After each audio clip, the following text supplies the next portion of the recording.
Gumagamit ba kayo ng fluorescent light bulb sa inyong mga bahay? Fluorescent lamp ang tawag na ang ilaw ay kulay puti. Tinatawag rin itong daylight.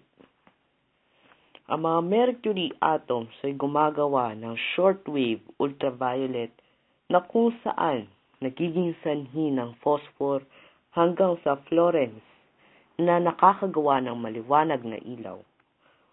Ngunit, alam ba ninyong isang Pilipino nakatuklas rito? Ikikwento ko sa inyo ang aking buhay. Bilang si Agapito Flores, ang inventor ng fluorescent lamp. Ako'y ipinanganak sa bayan na umuunlad ng Giginto, Bulacan. Ako'y nanggaling sa angkan ng mga mahihirap. Ngunit dahil sa kahirapan, hindi ko natapos ang aking pag-aaral sa mataas na paaralan. Kaya, upang makatulong sa aking mga magulang, pumasok ako bilang mekaniko sa isang shop. Ngunit, ako'y may mataas na pangarap.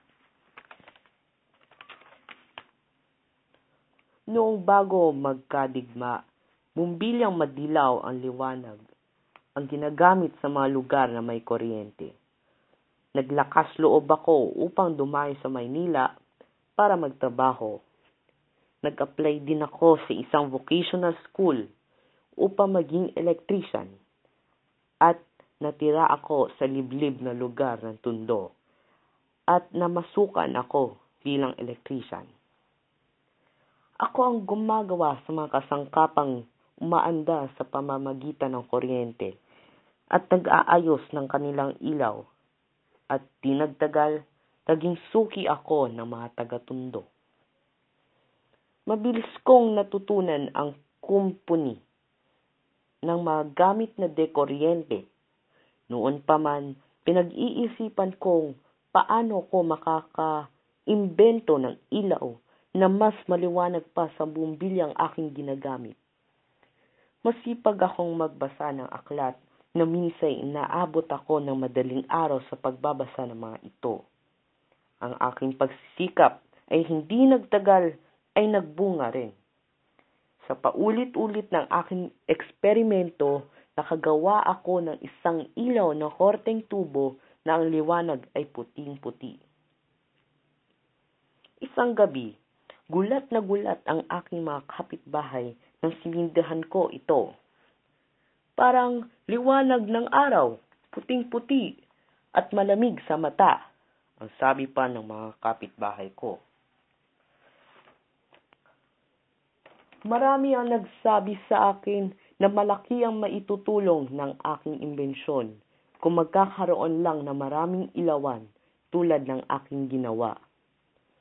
Dahil mas maliwanag ito kaysa sa bumbilya, mas mainam itong gamitin sa mga tahanan at sa iba pang lugar. Dinala ko ang aking imbensyon sa Malacanang.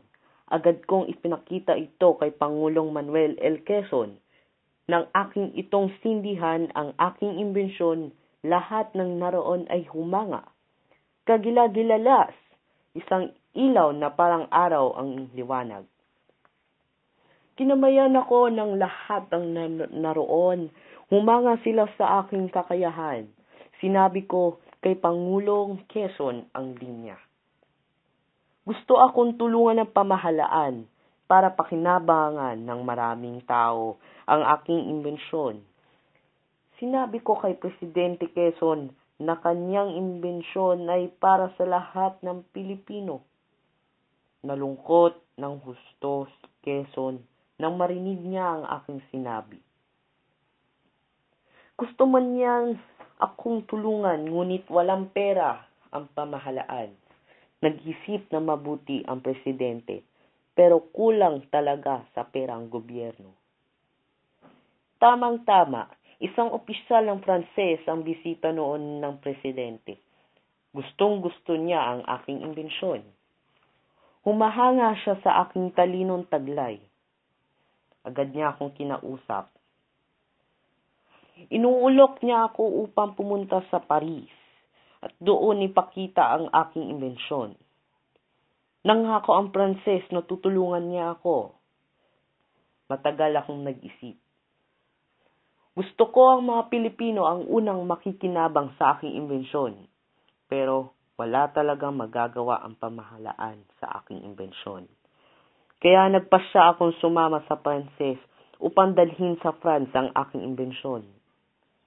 Pagdating sa France, kumuha ako ng lapatan para sa aking imbensyon. Ang patan ang nagbibigay ng katunayan na hawak nito ang may-ari ng ideya o produkto. Pagkaraan, binili ng GEO General Electric Company mula sa akin ang karapatan ng makagawa ng maraming ilaw na gaya ng aking imbensyon. Kumalat sa buong mundo ang ilaw na aking nagawa, lalo na sa Estados Unidos, China, bansang Hapon, Alemanya at kung saan-saan pa. Hanggang ngayon, marami ang nakikinabang sa ilaw ko. Ng imbensyon nanggaling sa hirap at utak ng isang Pilipino.